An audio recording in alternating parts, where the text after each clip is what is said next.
celebrating my 20 years of immigration from South Korea to US. And then two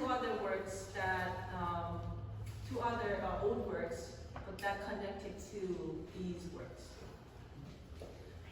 The images you are seeing is that Toronto Red Star, and through my multidisciplinary project practice, I investigated my diasporic identity and displacement, and the intersections of my memory, history, and causality, which is a non-linear approach where there's no true ending, there's no true starting. When I have my ideas, I often see that my ideas are continuously growing, transforming, and recycling. So my ideas are always towards the final destination, but in that process, they revisit their departure points. I see the endless loop of these evolutions and reflections in my studio practice. So I will talk about my three main projects, but they are all interlinked together. This is my first piece I made when I came to the US 20 years ago. So I studied at Penn State University. These are first series that I made when I was in grad school. It's a photo collage. It's a simple photo collage. The idea was really simple. I wanted to dream my unfamiliar sceneries as if I were taking a vitamin pill every day. It's so easy. Whenever essence, I can just take a vitamin pill. So whenever I see the land, architecture, trees, the sceneries, my surroundings, everything is so new, unfamiliar, and I really wanted to be part of that community, part of this landscape, but then I wasn't able to do it because of lack of my English, like my communication skill, my English barrier. So I just wanted to drink it, like visually, conceptually, I wanted to drink to observe those surroundings into me. So these portraits of the place are my visual archive of displacement and attendance that comes from sense of instability and sense of alienation. So I keep making these series, and then this is a process. I photograph my surroundings, could be trees, buildings, or monuments, and then print them out into small size to make a collage. And then, so I put the collage, sometimes it can be tree on top, and then building on the bottom, made a collage. And then I bring all the collage, that small size collage, with actual glass of water, back to the landscape where they came from.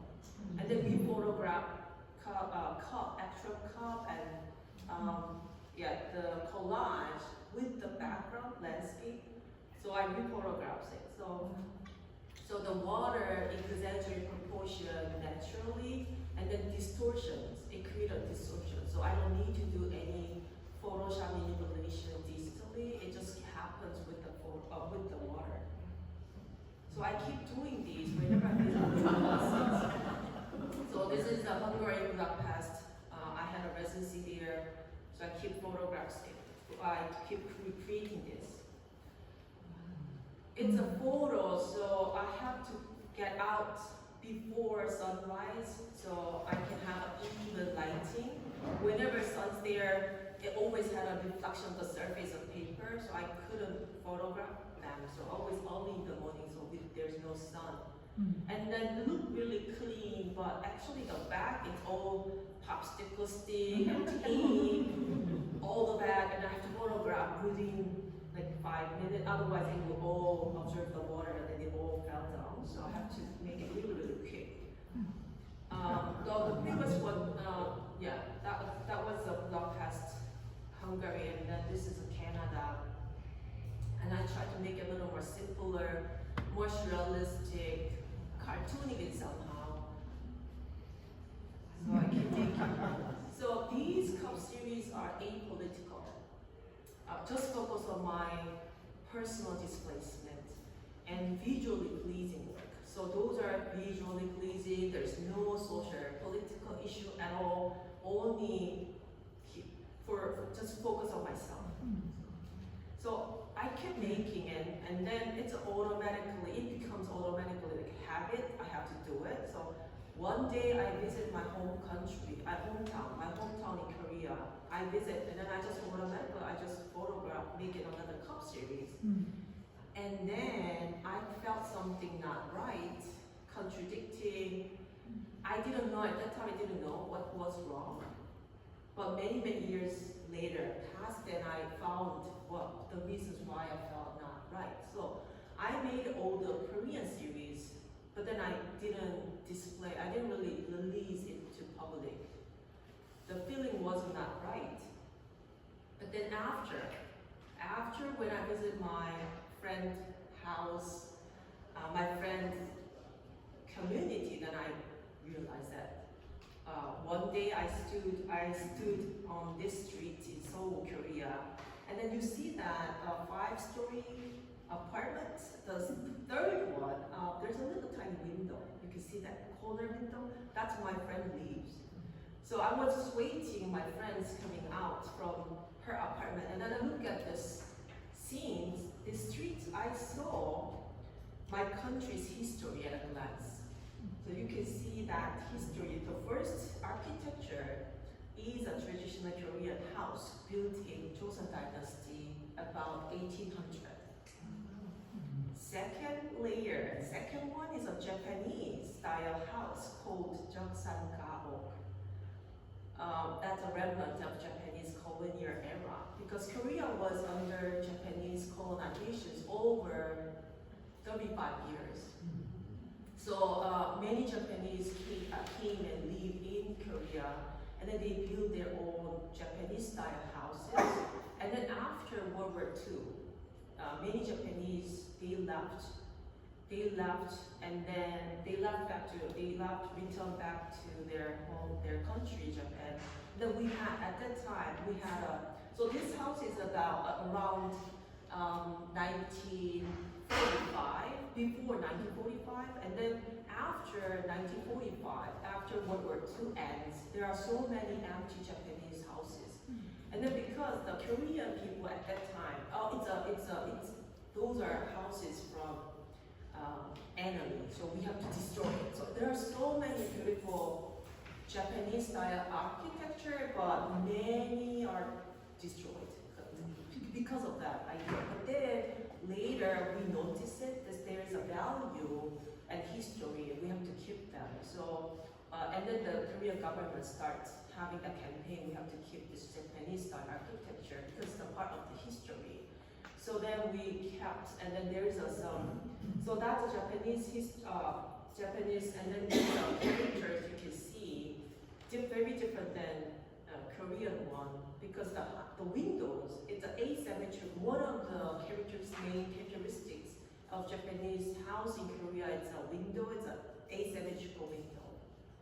So I don't know whether you can see it, but I also learned it from the school. See that window, the size of the window, the second floor is a little bit bigger than first floor, but then window, you see those window, there's a two window, but it's asymmetrical composition. If there's a small window at the bottom, then the second one, small window, is a top. So they try to make it asymmetrical aesthetics. So that's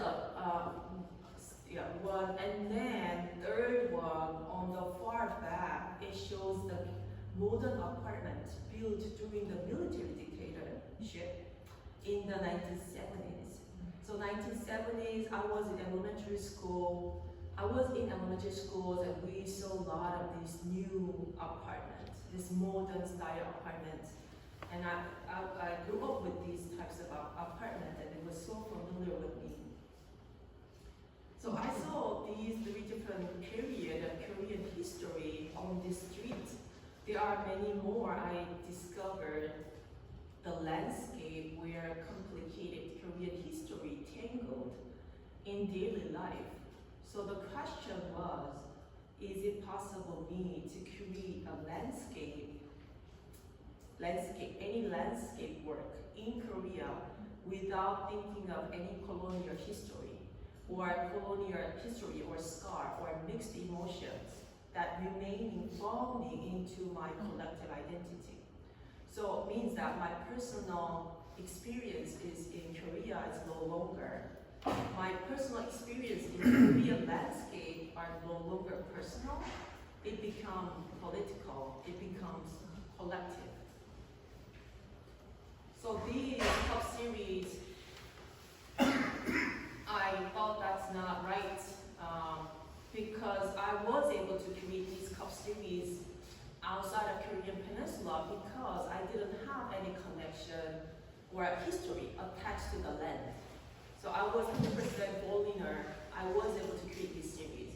But then, so it's a political piece. But then, after I build my connections here in the US, I have to talk about these connections and history that I built with the land.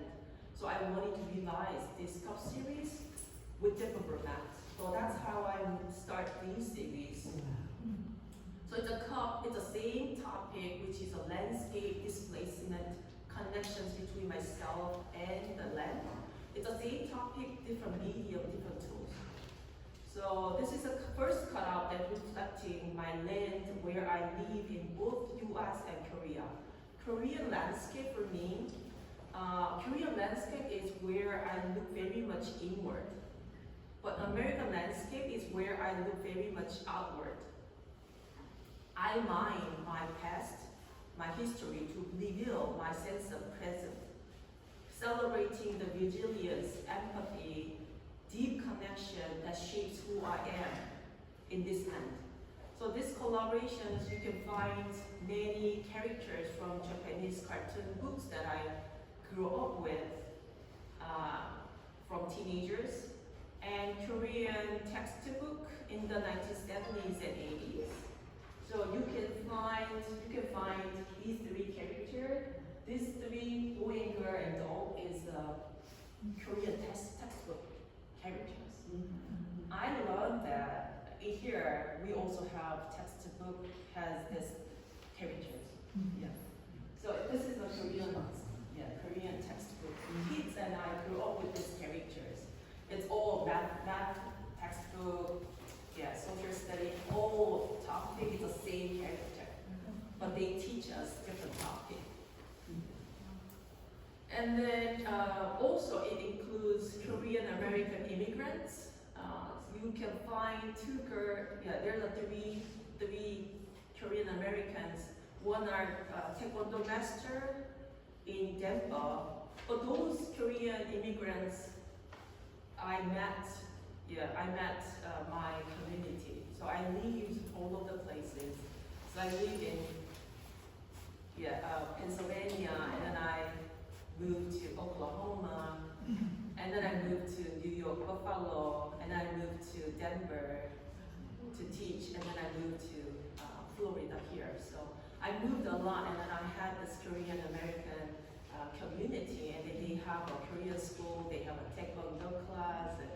So I met those peoples, and then I include them into these pieces. And then the girls with the patterns, she's a Korean teacher for my daughter.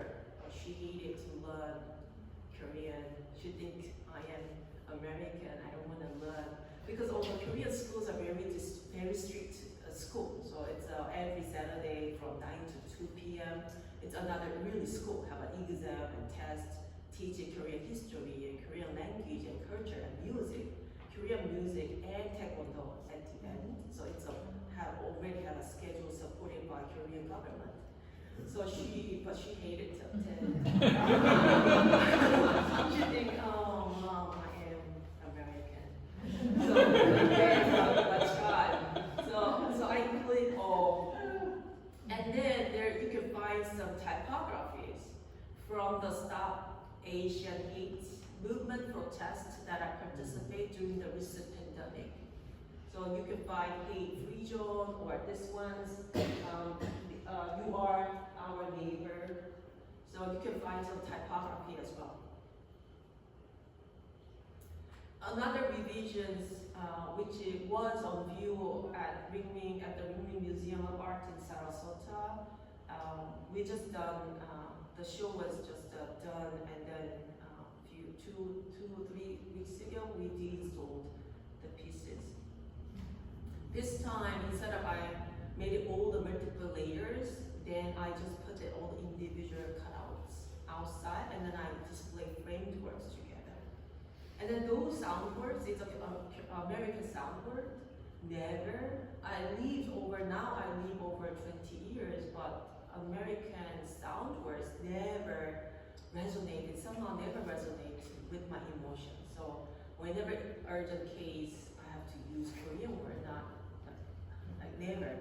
So Woo for me, somehow positive to me, so I put, secretly, I put smiling face.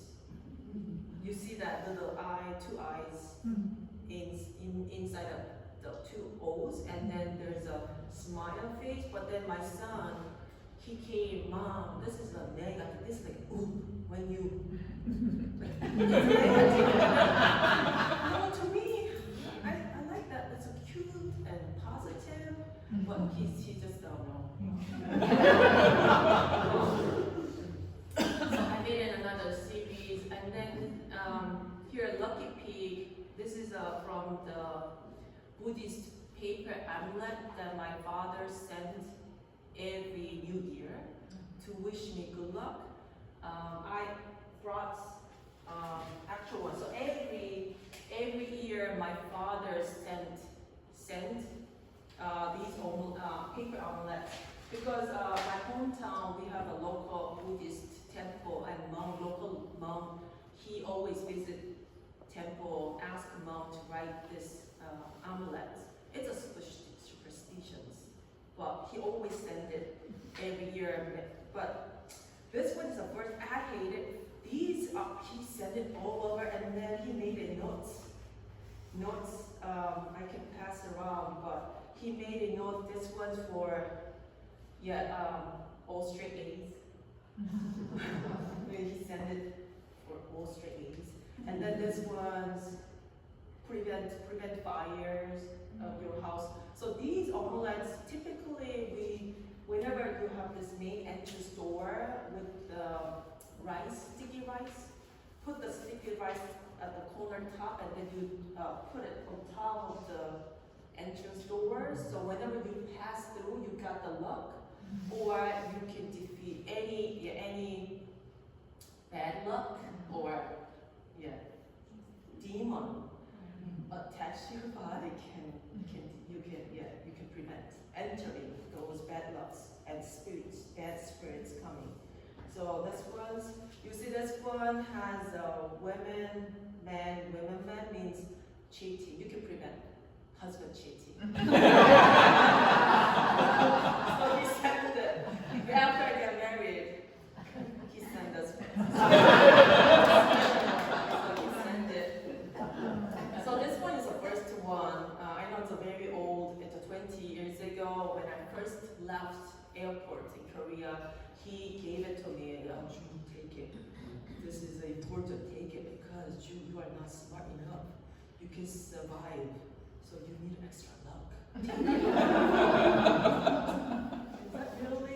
Is that the way you send out your daughter? You have this new adventure, but take it. But I know this is a very Asian, classic Asian type, dad always do, but I know, but he never stopped sending, he just keeps sending these.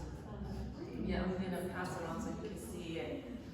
So then, because I hate it, and although I kept them, but I hate it over the 20 years, because this piece is about celebrating my 20 years of immigration, maybe I should include that. So I skinned this image, Lucky Pig. especially for Lucky Pig. I scan it and then I make a big size cutout. But all those, this is the series. So all the inside, instead of all this prestigious, all these characters, I remove some and then replace with my lucky chance, my Astro Boy, all those characters. Because whenever I'm down, I'm Astro Boy, cartoon books, I can be charged, right? So I replace all this, and then this one's a diptych. I have another diptych one facing each other. This is I am too Korean to be American, and I have another one, I am too American to be Korean. So I took that picture, and then I sent it to my dad, and then he was so upset. But yeah, and then he was so upset. But that series, yeah, that's the photo, and Envy, so he's still doing it. Yeah, that one, I took a picture and then I sent him. He hated it. But he understands.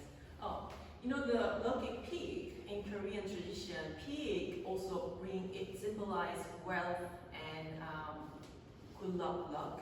But at the same time, pig also being used for anti-communist animation, anti-communist animal image. So this is one example. I grew up with anti-communist animation, and this one boy named Oli, he fight against the communist leader, and who was depicted as a pig. So pig has this double symbol, double images. And another one, Chinese artist, Liang Jun. This is his self-portrait painting, laughing series. This is another example, him using a pig as a metaphor, symbol, in convey this ironic, subtle, very subtle political commentaries about Chinese communism, Chinese government. So he used pig pink color to criticize or to reflect Xiamin's scare massacre and then cultural revolutions and student protests at that time. It's the 1980s. This piece is actually here. I used the characters from Korean textbooks I grew up with in the 1970s and 80s, and then typography from the pandemic, Stop Asian Hate campaign during the pandemic. The fears, both, you can see this is from textbook, but from military dictatorship. This was from pandemic, the campaign from pandemic. Both has contained fear. Now the fears from under my childhood fears from my childhood under the military dictatorship. Another fears tied to feelings that do I belong here or do I not belong here? That fears from my adulthood in the U.S. During the pandemic. I never really feel fear here, but I do have this fear. Whenever I see my kids, the mass shooting, school shooting drill, that fears, because that's how I grew up in the U.S. in Korea during the 1970s and 80s. There is a very intense spy war between North and South Korea. We practiced that drills in case North Korea attack again.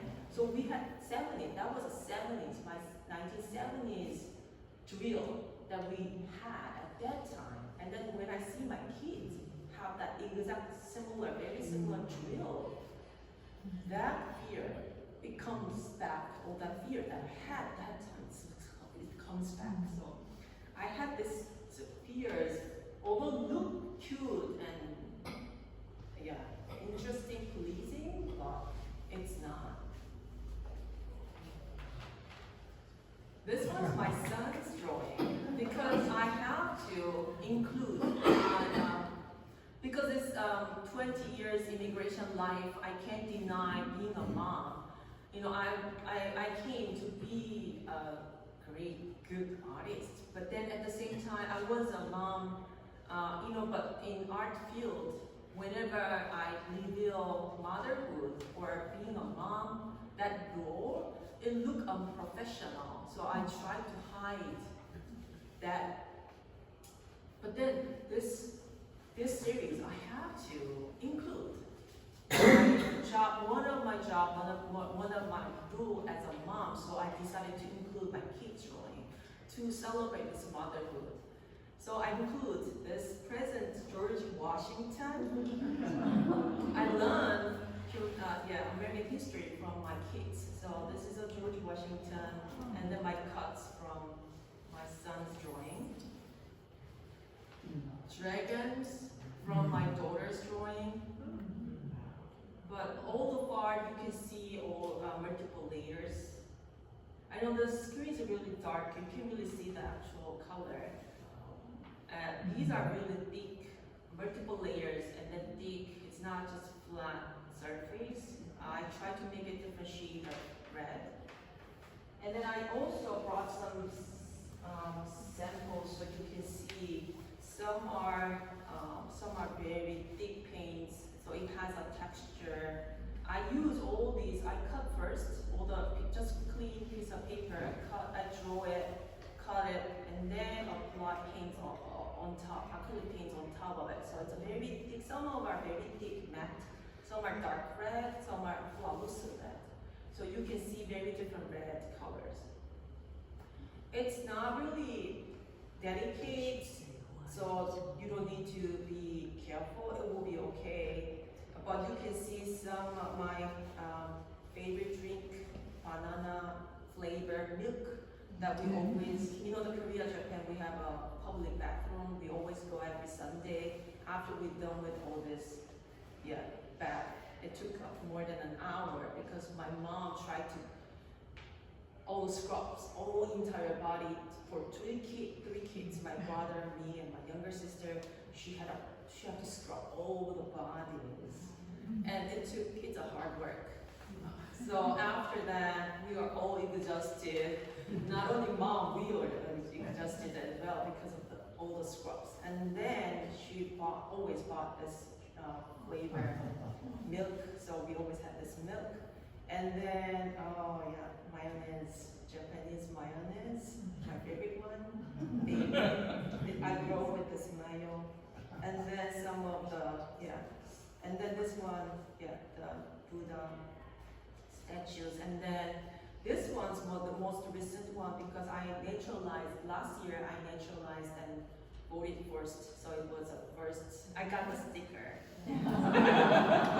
First voter. I know those are all high school kids. High school kids got the stickers and they ring the bell for celebrating, and then I got that too. So that was my first one.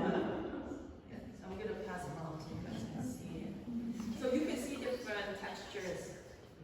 But here, about the title and the color of the red, I should mention is about my childhood memory. South Korea, my childhood memory in 1970s and 80s was under the military dictatorship, and there was a very intense fire between North and South Korea. So kids, at that time, kids never allowed to draw red star using red in art class because we have a really intense relationship, and there's always tension between North and South Korea, firework all the time. So my art class we never allowed, but there's only annually we have a propaganda poster competition. I was so good at that competition. I received the award, and then I can use red color aggressively, all the bleeding monster I can draw, and then very aggressive violent text, like a kill North Korean. I was very good at it and received the award. And then my teacher my teachers and my mom thought, oh, encouraged me. Oh, you should be good, great artist. You need to be a great artist. You're good at this propaganda poster. And then I thought, yes, I should. So at that time, I thought that was natural. So that receiving a word, this propaganda poster competition, made me dreams of becoming an artist. But at that time I didn't know what artist means really, what artists do. But I felt so natural. I don't have all the posters that I should have kept all my posters, but I don't have them because after I grew up, I felt so ashamed of having those received because I totally had a wrong idea about North Korea. So when I was a high school student, I discarded all of my posters. But I googled Korean poster competition posters, and then you can see all the different types of posters. Yellow background is a typical 1970s, 80s kids poster competition. We have a kind of format. So those are, and then nowadays they still have that competition, surprisingly. All the kids nowadays, they still have this competition, but they don't care. They don't care. I was very serious. I really took care of very seriously take it, but then they don't care. They just have this one, the most recent one. Kids nowadays, this is a one. They put this signature, they put this just sick and tired, just unified. So they don't really take it seriously, but when I was young, I took it really seriously. So I dreamed about this becoming artist. So my teenage years, I went through all the rigorous painting, drawing training to pass entrance exam for art college. This photo is one of the colleges I applied for. So it's a one-day exam. So during the high school, all the high school kids who wanna enter art school, they after they done a 4 p.m. class done, and then go to private art institution to learn those painting drawing skill set to pass. So it's a 3-hour exam. So it's each university provides different topic, but it's a 3-hour painting exam, an hour break, lunch break, and then 3-hour drawing exam. So it's a one-day exam. If you fail that day, you have to repeat again for next year exam. So, and then you see how many kids apply for art school, and then each school only limit 18 to 20 students only. Oh wow. So it's really tough. It's really tough process, tough, very rigorous, and then you see look exactly the same. It's observational, realism, painting, look exactly the same. On top, you see the top line, that's the left one is a drawing exam, right one is a painting exam, this one's a painting exam. So, and then professors from other schools, they're judges, so they select only top 18 or 20. So you have to repeat again with the same condition, same. So that art education didn't really require me to be creative or innovative or experimental. Instead, it requires me as keen as to be keen to observe and to be as accurate as possible for realistic rendering. It wasn't really fun, but I like it. I really liked it because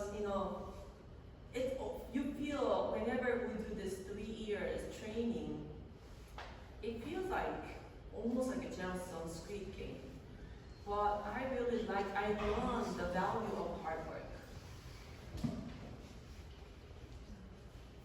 When I visit Korea, I can't help but think about how our lives overlapped from history to the present, although connected and via chains of cause and effect. I think a lot about causality, where there's no true beginning, there's no true ending.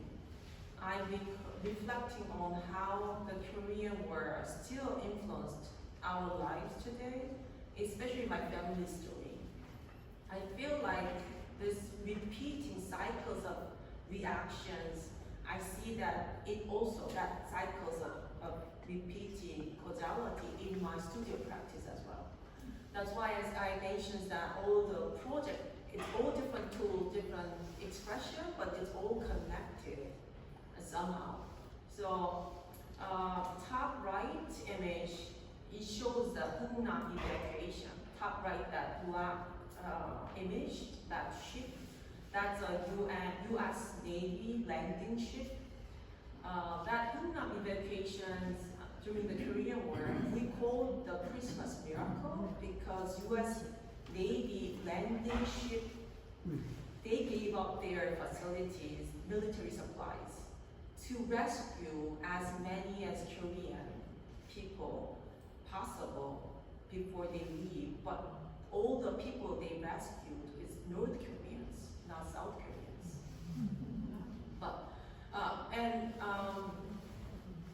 the President Moon Jae-in, the next one, you see that North Korean leader, South Korean President Moon Jae-in, North Korean leader, President Moon Jae-in, his parents owned that ship. So you see how I was very interested in this, how history shaped the present, our present time. What if his parents, North Korean, his parents are North Korean, but then now their son became South Korean president. And what if that his parents missed that chance, then we might don't have this leader. And then that is a Korean summit, inter-summit in 2018 was very historical moment because that was the first time that North Korean leader stepped in, touched the soil, North Korean soil, after Korean War. So it was over 70 years, first time that North Korean touched it. And that time, I was in DMZ Museum. I was in that DMZ restricted area, surprisingly, because we never know that's gonna happen, but it happened. And then this one, the right one is my grandfather who's missing during the Korean War. And then this is my mom's family photo, my mom's mom, my grandma, waiting for him over 80 years until she passed away. She lived the same house, waiting for him. And then my son got the Korean citizenship. He doesn't want because military service is mandatory.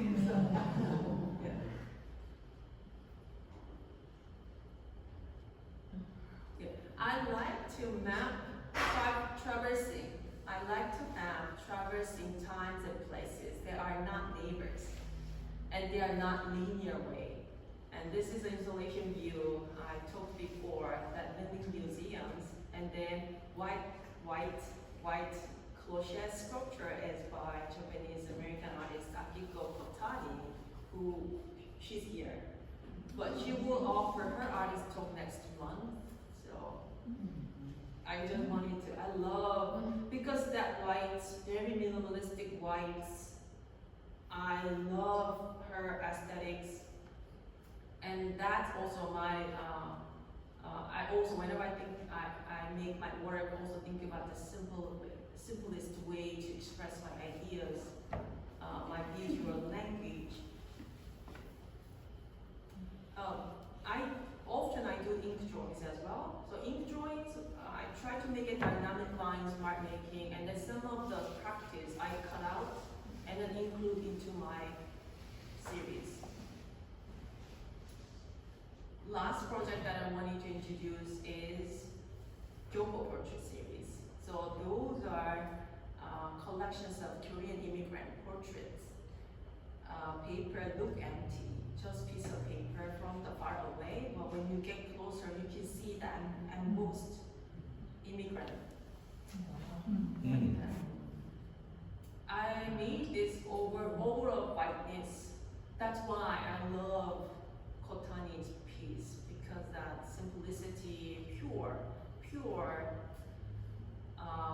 foam, like a pure foam, white. It's not empty, it's full of spirits. It's full of spirits. Looks like ghost imprints, but from this abstract white space. But I was interested about these ideas of boundaries and also sense of void and pure whiteness. The immigrants, this is a process. I use engraving. I use laser cutting machine, engrave on the plexiglass, and then put the paper on top, press it so I can get the embossment. Maximize the notions of void and space, reflecting the simplicity.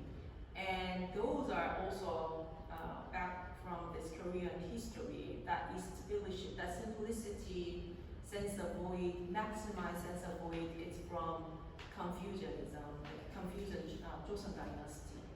The white was the preferred color in Joseon Dynasty. White porcelain was the most popular one.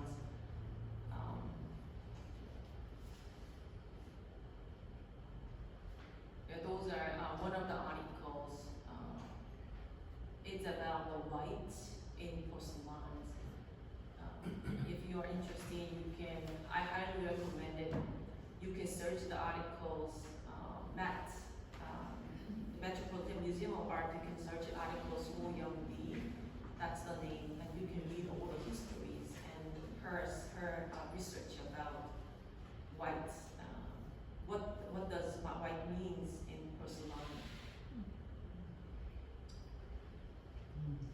That's again, this is the same figure that I included for the first series of cutout Korean teachers in Korean school. This is a music professor at U.S. South. She immigrated from South Korea to here, Tampa, Florida, when she was 2 years old during the Korean War. So she said that, I had this flower arrangement. I told that, I asked them what type of flower plants reminds you the sense of home. And then I asked them, and then they told every different types of flower. Rose is, I didn't know, rose is a national flower of USA, America. I didn't know, and then she said rose. So I arranged that rose for her. And then she thinks Tampa is her home. She never felt any sense of alienations because she moved Florida 2 years old, when she was 2 years old. So I arranged palm trees for her. That's another one. So, the immigrants look invisible, or they are vulnerable in social, political status, but they are brave and really solid and bold. So I use this embossment. So look very fragile, look, whenever it appear, these immigrants disappear by how we look at the piece. How I look at them, it would change the perception. So I made this series. So that was the last one.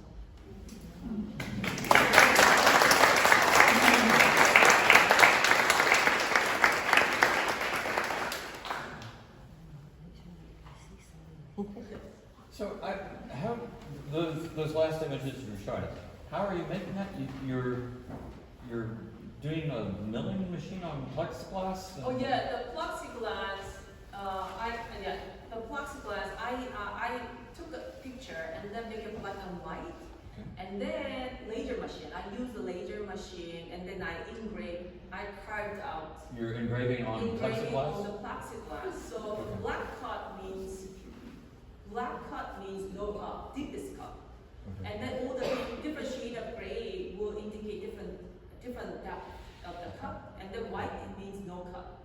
So I put that setting, engrave it, and then plexiglass piece of paper I put in the pre-making press. Okay. So then the paper get all the different depths and create this embossed figure. Okay. This is box. Okay. Is this milling machine you have in your house, or? Oh no, I teach at USF. Okay. So there is a machine at USF. Okay. When you first learned art. Was it traditional drawing, painting, sculpture? If that's the case, how did you transition to something so meaningful? Long story. Long story too short, well, yes, it was traditional. It's all observational, 100% observational realism. And I become like a copycat. I can draw whatever I want realistically, but then I had no creativity at all. So that's why I decided to move to US. Maybe different education gave me some other way. And then when I studied at Penn State, my professors, painting professors, because I was in painting department, but my professors never asked me to do any painting at all because they knew that where I came from. So you need to take a break, but then I'm taking too long break because I don't do painting. I really want to go back to painting again, plein air painting tradition. I want to go back and want to make a landscape painting. Next assignment for me. But I don't know how I break. I don't know what's a turning point. But I was away from painting, and then I do some other works. But I'm still seeking answers for what I do, why I do. I don't know that's the answer for it. It is. I ask because I'm one of the instructors here, and every time I'm talking to my students, I say, don't just paint a painting. I do pastel. I say, what's the why of it? Why do you want to do this? Tell your story. So everything we talked about really resonates, and it's it may be a pretty beach, and it may be pretty waterfall, but what does it mean to you? Why are you painting it? And if there's not a why, then it should be a photograph. And so everything that you said really resonates. So thank you for sharing your story. Thank you. So is the red star the symbol of North Korea? Is that why you were not supposed to paint the red star? That's why the title is Do Not Draw a Red Star. Because it's North Korea. North Korea. And then I surprised, here, it's Macy. I'm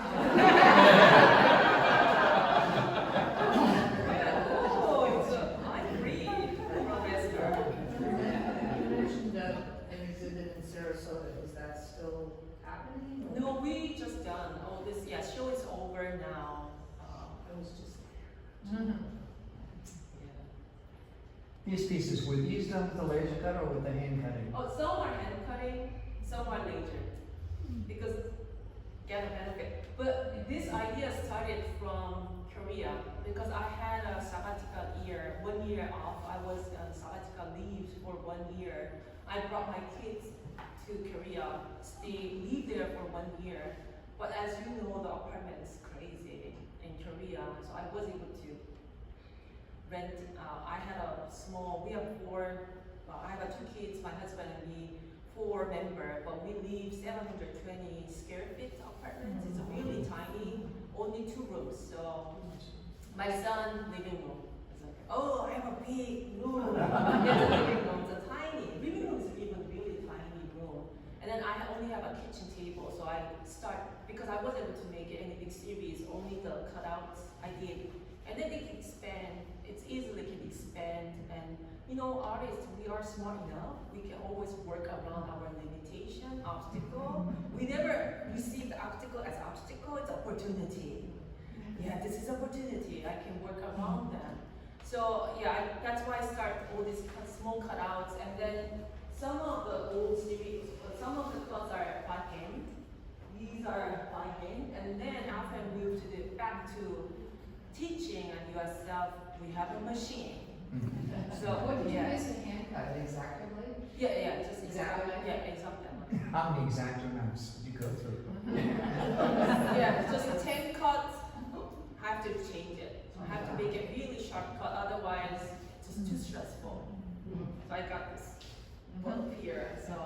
But it was too painful. But then laser cutting is much easier. So you can do all the laser cutting.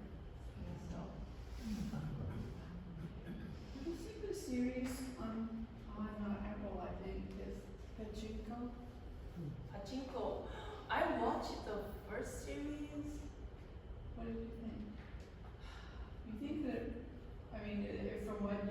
describe. Yeah. I know it's Osaka and not Korea, but Yeah. Well, those peoples are in the Korean immigrants living in Osaka, so it's a little bit different situation.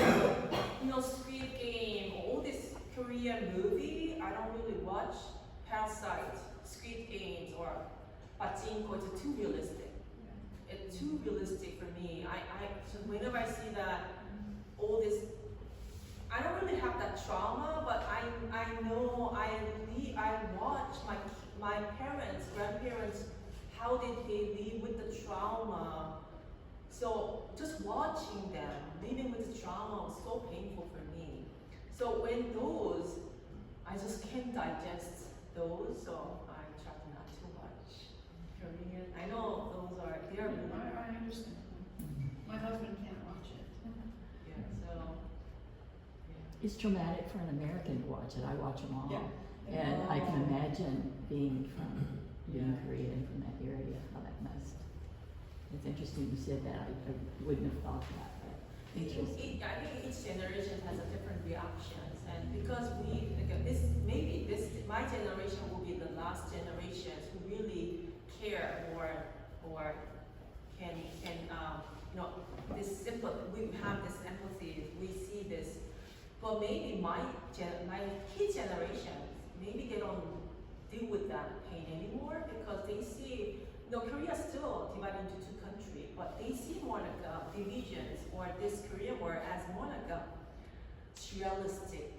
They don't think this really exists, or they do care, but they see this more like surrealistic, unrealistic way. Yeah. So hope that my kids' generation, they don't need to carry that pain anymore. Maybe this generation can end this carrying, passing down. Maybe my kids don't need to. So, do you know anything about what the state of art schools are like now in South Korea? Is it still like it was? Yeah, still the same. Really? Yeah, it's still the same. Although there's one top university, they decided not to have any exam. It's a very big change, but only that university decided not to have any entrance exam. How do they choose students at that university?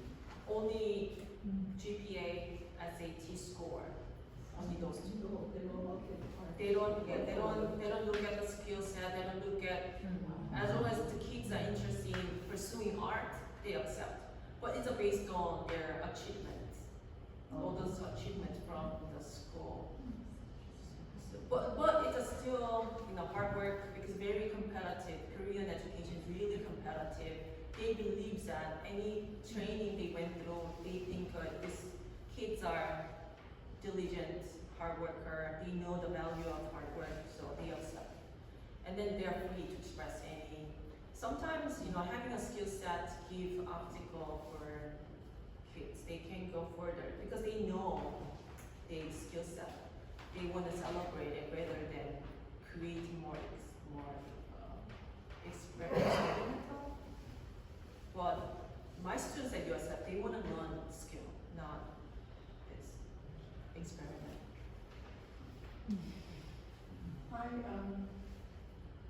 I taught at Greenland College of Art Design for a long time and had a number of Korean students who were the very best technical figure drawers that I've had in my history. Amazing. So, yeah. Shocking. Thanks so much.